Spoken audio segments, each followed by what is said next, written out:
As the state elections approach, the spotlight is now on PN, following the end of political ties between Bersatu and PAS.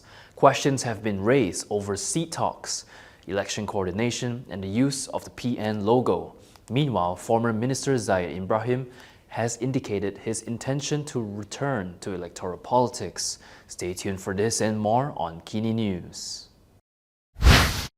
Former Minister and lawyer Zahid Ibrahim has signaled a return to electoral politics, expressing hope of contesting in the next general election under PAS after recently joining the Islamist Party. In a Facebook post today, Zahid said he was grateful to be accepted as a PAS member and hoped to be selected as a candidate.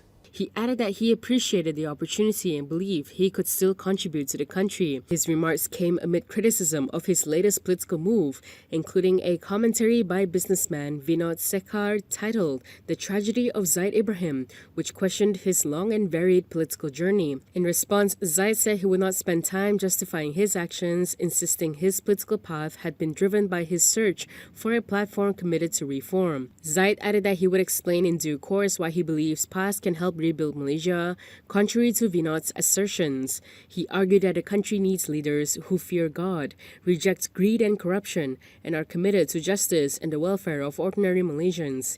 He stressed that the priority must be the welfare of the people and justice must be accessible to all without exception. Zahid also defended his political choice, saying he was free to choose his own path and questioning why his critics were afraid he might succeed.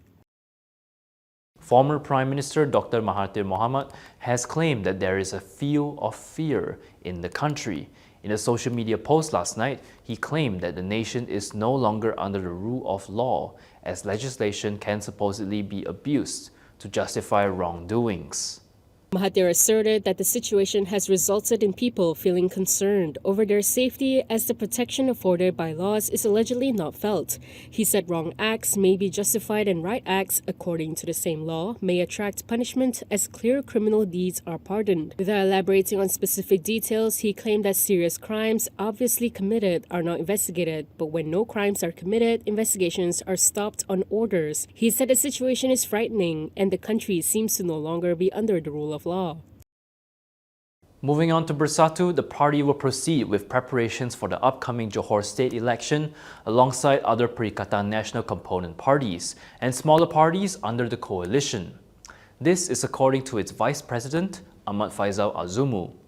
Faisal claimed that PN, led by past Vice President Ahmad Samsuri Mukhtar, has yet to convene a meeting to prepare the election machinery for the Johor polls despite more than 2 weeks having passed since the State Assembly was dissolved. Berita Harian quoted Faisal as saying that Bersatu has already mobilized its machinery, with Secretary General Azmin Ali beginning tours of Johor and Negeri Sembilan.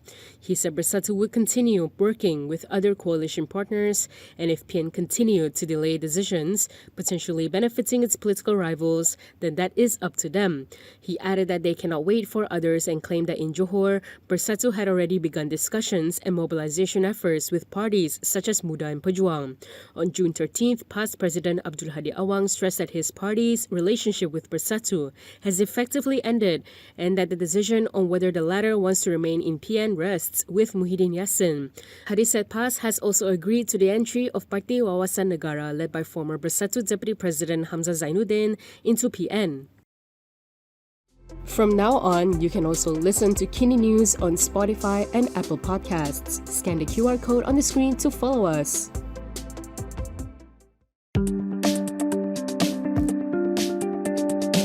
While on the subject of Bersatu, one of the party's leaders has questioned whether PAS should continue using PN's logo if it acts outside the coalition's decisions and direction. The remarks come amid growing tensions between the two parties, following PAS's decision to end political cooperation with Bersatu.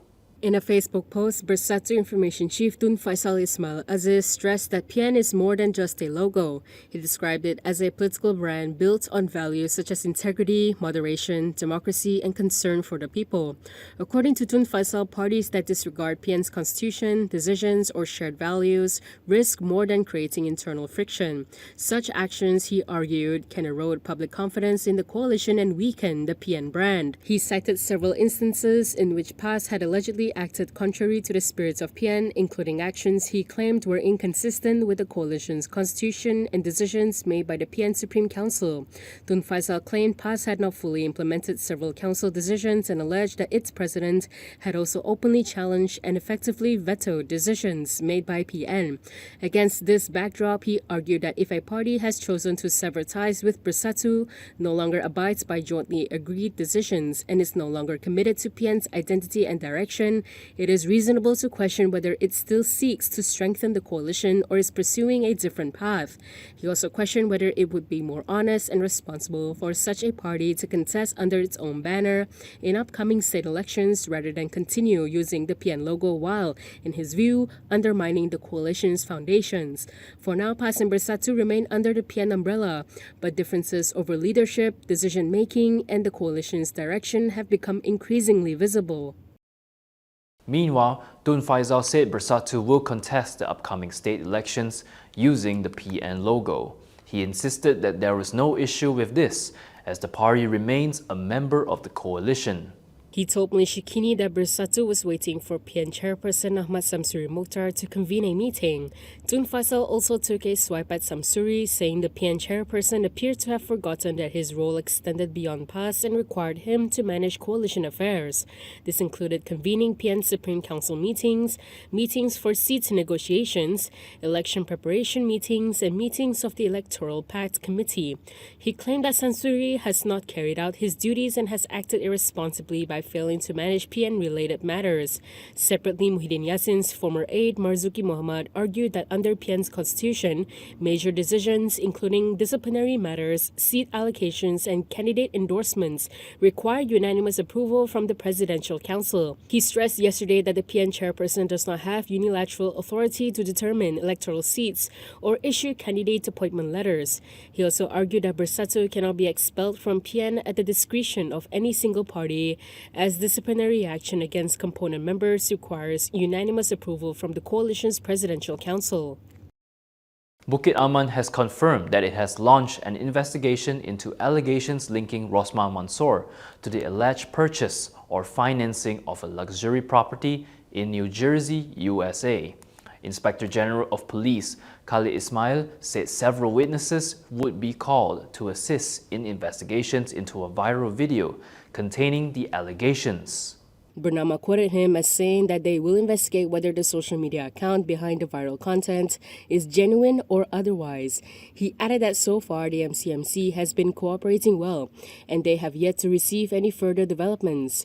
According to Khalid, 3 police reports had been lodged over the allegations. The police are investigating the case for criminal defamation under Section 500 of the Penal Code, abuse of network facilities under Section 233 of the Communications and Multimedia Act 1998, and Section 4(1) of the Sedition Act 1948.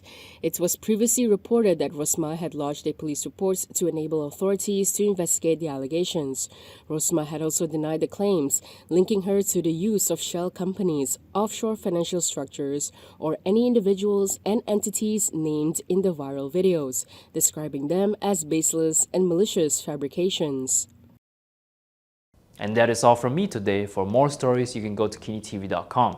You can also follow us on Instagram, X, YouTube, and Facebook for the latest news updates. I'm John. Thanks for watching.